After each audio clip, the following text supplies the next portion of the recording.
am I gonna do when I get a little excited? What's the one thing that I do to empower myself? I protect myself from outside influences. I want to be the person who influences my life.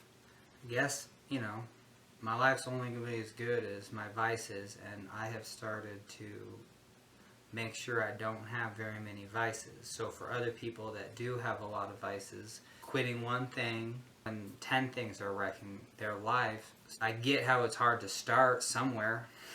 Yeah, because I feel like people's lives get kind of snowballed out of control. It's hard to take too many challenges. When you got challenges coming from all directions, it's very difficult.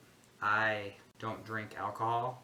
I can't say I don't drink caffeine, but I know that if I make sure I only have like 10 days of caffeine per year and use them very strategically. It's an upper. I mean, use it more like recreationally because it gets you there. If I got a road trip, and it's not maybe necessarily to keep me awake, it's because during a road trip, that's like the time for me to burn through ideas. It's really, I find that very good and healthy because it's a safe place to just let the mind hit as many ideas as possible in a very natural way, because that's what it wants to do during other times. So it's just the right environment for that.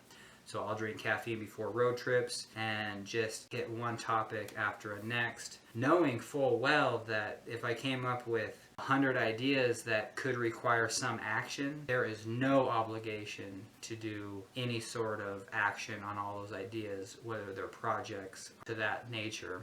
I kind of have a system for road trips if I do that, and it helps. If that's the time I'm going to come up with like really good ideas, kind of want to, I tried a voice recorder, but even that gets a little difficult. So what I do is if I come up with an idea, I'll pull over basically the next exit, I'll take that, pull over, and then write it down, and then be on my way. And it's a really cool process because once I wrote that one idea down, I enter the freeway and actually that idea is compartmentalized. I actually really don't come back to it. It's not burning in my mind that like, oh, I have to hold it, because my mind knows that you're going to forget it. So that is kind of a nice release. People with bipolar, or people have their minds, whether people don't relate to a diagnosis or don't have a diagnosis with bipolar, it's very common in our society for our minds to, there are plenty of people that don't have mental illness and their mind just goes. So what I found that, let's say, I pull onto the freeway, there's another exit in a mile, I already came up with one idea. So then I pull over. Then the problem I was having, I would come up with like one idea that I was like, oh yeah, I gotta write that down. Then I would have like 3 more ideas by the time I even got to the next exit. And by the time I got to the next exit, I actually had a really difficult time remembering what that first idea was to write down. So I'm not just hanging out at the exit for like 2 hours trying to,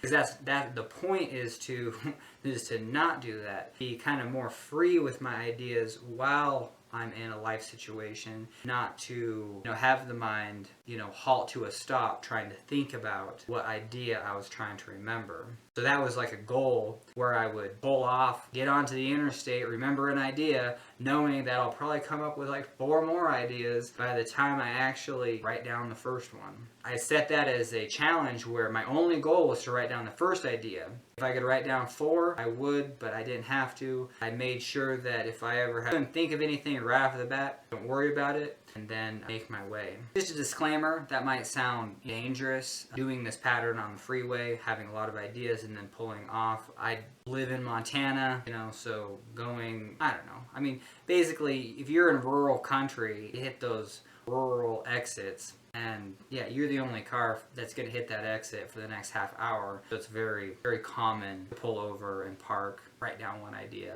pull off, pull back in, and then enter the freeway safely. This is just a strategy that I have. I get on the opposing where people don't have mental illness, don't understand potentially the challenges that one may face, might see any sort of anything. You just get kind of discriminated upon, like, oh, anything that I do with mental illness is like either taboo or I don't want to hear about it or dangerous. It just gets, and mainly that's going to be coming from your family, because your friends, they Don't care. I mean, if you're not hanging out with a friend one-on-one, they really don't care what you're doing. But it seems like family, they feel like weirdly obligated to know that you're not messing up your life. If you mess up your life, then they feel like, I don't know what the deal is, but it's just a lot harder with family, treating you with just kind of like some normalness. I mean, yeah, the really abnormal when it comes to family, wanting to say, hey, that action's dangerous, or you're taking risks here. When honestly, anyone with mental illness is just, I mean, whatever they're doing, they're just trying to maintain. So their life's gonna look different than someone that's chronically normal. And, like, get over it.